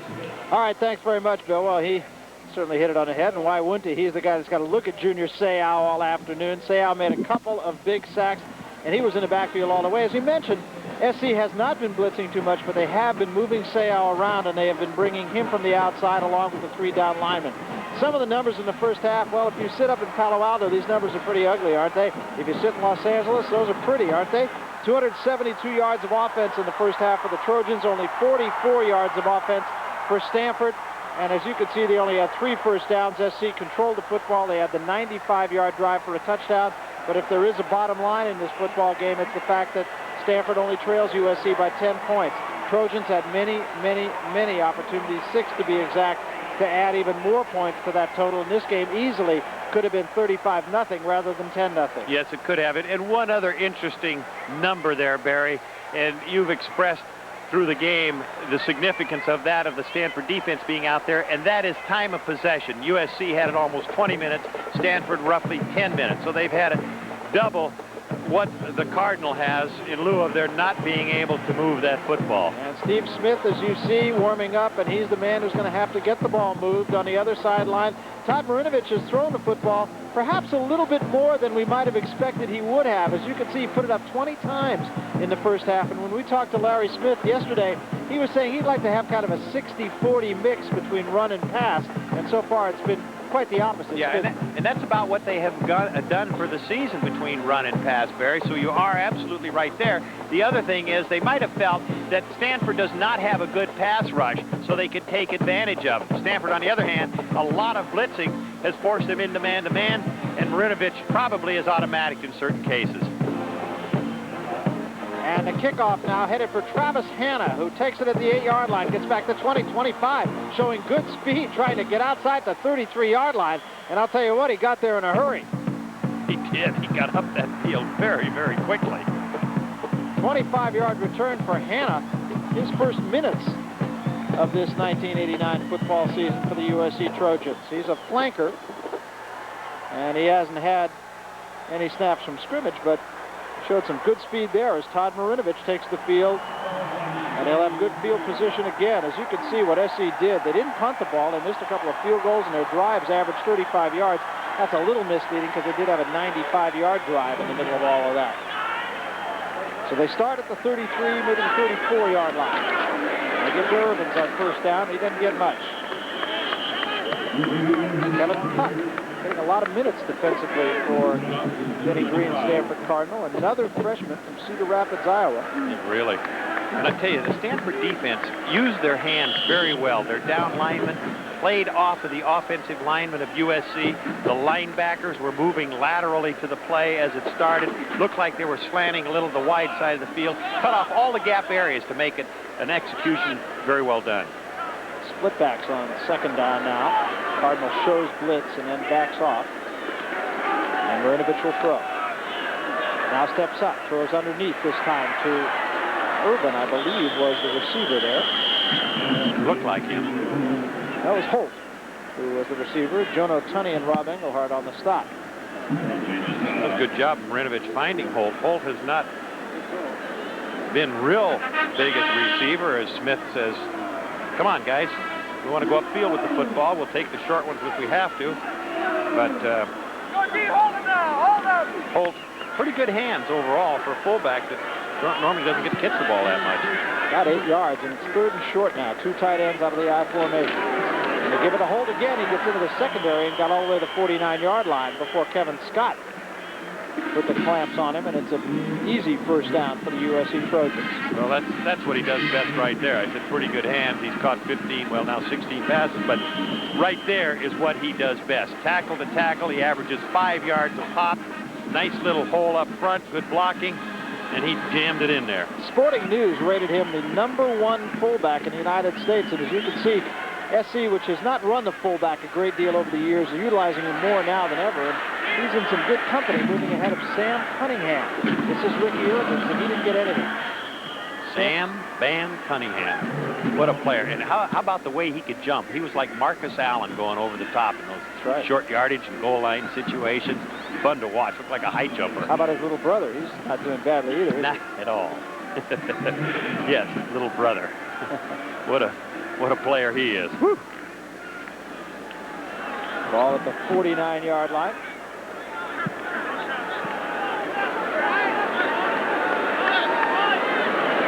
Second down and 9. Straight back Marinovich. Throws underneath to Jackson. And it'll be close to another SC first down. Maybe a yard short. Kirby Berry in the ball game now. Yet another freshman. Jackson, well, what's interesting, I watched Jackson. He'll go from left to right across the field. Watch him cut right down the line, right there. Now, the corner turns him over to Berry, back up free safety, and of course, they're not close enough to him. Berry's a freshman. He doesn't jump right on it. Marinovich, no linebackers in the way, knew exactly where he was going to go with it. Out of the I formation on second down and short. And I don't think they got it, actually. That's the first time they will have missed a short yardage situation. I called that second down and short. It was third down and short. I beg your pardon. And now the Trojans are going to be looking at fourth down and short.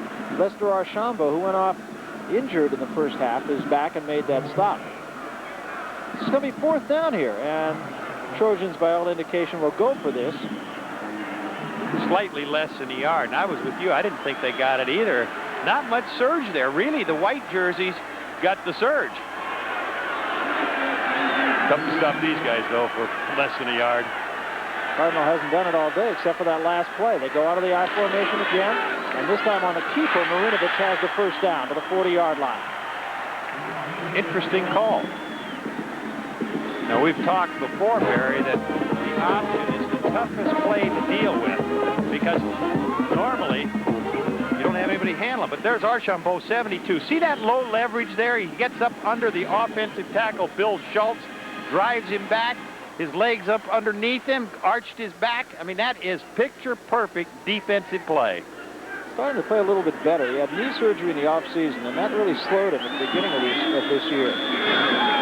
Play fake this time. Marinovich will throw in trouble, steps out of one tackle, now does throw, and in and out of the hands of Galbraith that time. Galbraith turned to run before he had it caught. Marinovich went like that with his hand. Oh, man, he thought he got it in there. And again, it was Archambault that is putting pressure on Marinovich off the play-action fake that he managed to slip him there for a moment. He wanted to go upfield with it a little bit further, but Archambault playing extremely well here, and as you said, series of injuries hasn't seemed to affect him today. Second down and 10 now. Wide out for SC. And all-out blitz and a fumble, and the ball is still loose, and it is finally picked up by Mark Tucker. Good time for the Cardinal to come with an all-out blitz. It really was. They timed it well. Kevin Scott was coming through. You'll see 9, almost 11 men up on the line of scrimmage. But watch the timing as they go after Marinovich, trying to come up in there. There's Marinovich. He sees it. He's trying to make an adjustment. But look at from the left side of your screen. You can't quite get the picture as the safety coming through there. Scott was jumping in his face, but there again, we'll talk about it in a moment as they run off this play, Barry. And it's third down and a whole bunch here for USC. Out of the shotgun. Pressure comes. Marinovich steps up, rolls away, looks downfield, open is Wallace, makes the grab. First down, Trojans at the 21-yard line. And again, USC is able to convert third and long, and that is what is really hurting the Stanford Cardinals. Oh, that was a killer right there. Third and 17 or 18, whatever it happened to be, pretty close to that. They went into a zone that time, and he got out in the zone, as Denny Green discussed it. Now, watch on the left side of your screen. You'll see a big open area there. Pretty good pressure to chase him out. Not a blitz the time before, a sellout blitz. See him coming across wide open. Should be one of those defensive backs getting into the area. You look at Barry and Grant. They should have been in the area. Pitch to Irvins at the short side, and he got by the first wave of tacklers and took it down the 15-yard line, a gain of 6. Bruce Lang on the stop for the Cardinal. You have to play that zone defense very they got to take certain areas and then read that quarterback and kind of soften up or come forward as need be. They mixed it up a lot today between man for man and the zone. They've gone with that sellout blitz, you know, gambling, aggressive type of a defense to make something happen, but when it doesn't, you get hurt. This is the 7th time SC has been in scoring position in this ball game. They have only 10 points to show for it. 2nd and 4. Draw play. Irvin stopped.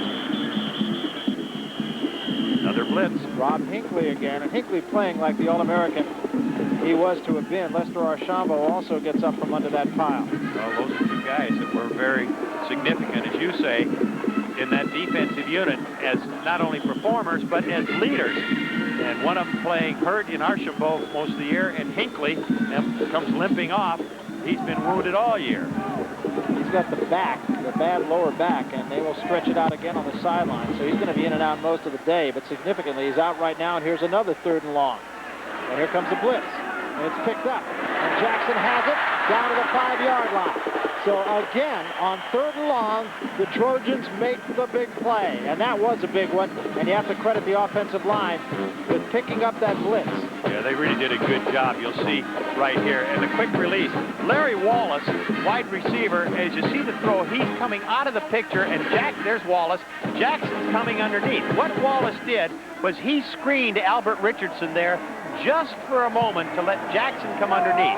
It was a pick in a sense, but he didn't make contact. Richardson's got to run through that. He's got to make contact. Leroy Holt also a big block on the blitzing linebacker. Here's Irvins again on 1st down. Didn't get much.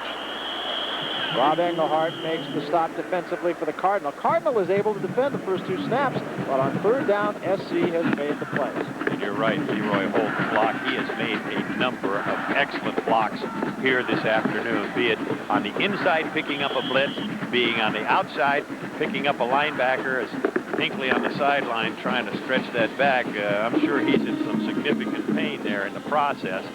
But Holt, leading for Irvin, among other things, he does it all. Larry Smith, meanwhile, talking to his nose. Fumble again, and Marinovich falls on this one. So again, here's what I mean. Larry Smith can talk to his nose. You didn't know that, did you? I'm not quite sure how he does that. It looks like something different. That's only the 2nd time Marinovich has mishandled a snap inside the 10-yard line for this football team. Significantly, though, the Trojans don't turn it over. You saw that no, they don't. Number just a minute ago that said 6 fumbles without a turnover, and that was number 7. They still haven't turned it over. So again, 3rd down, and this is where the Trojans have made it count. Marinovich to throw again. Looks end zone, throws in and out of the hands of Jackson. That's one that John Jackson will not often drop. No, I'll tell you, and that's something that Albert Richardson is going to have to play tougher. Now, they told us Richardson was playing better than Grant on the other side. As you take a look here, Jackson's going to drive him into the end zone and come back. Now, you'll see the goal line. There's the goal line up ahead of him. Once, as a receiver, he drives him in that end zone, you got to jump on him immediately because you give him the operating room to come back for the touchdown. And in that case, Richardson's got to get up and crowd him, bump with him, do whatever it takes. It's one-on-one, man for man. Rodriguez a 25-yard try here. And he is very effective inside the 40-yard line. His 2nd field goal converted on a 28 and a 25. Missed a 42 and a 37. Trojans lead by 13, and we'll be back. I like quiet little towns like Crested Butte. Catching a live one out of the chute.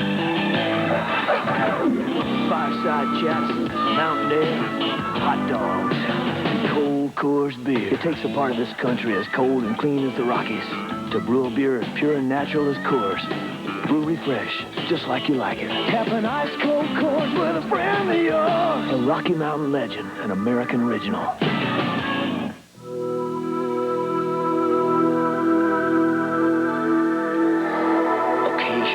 Through the sands of time, there emerge designs which are viewed as more than evolutionary.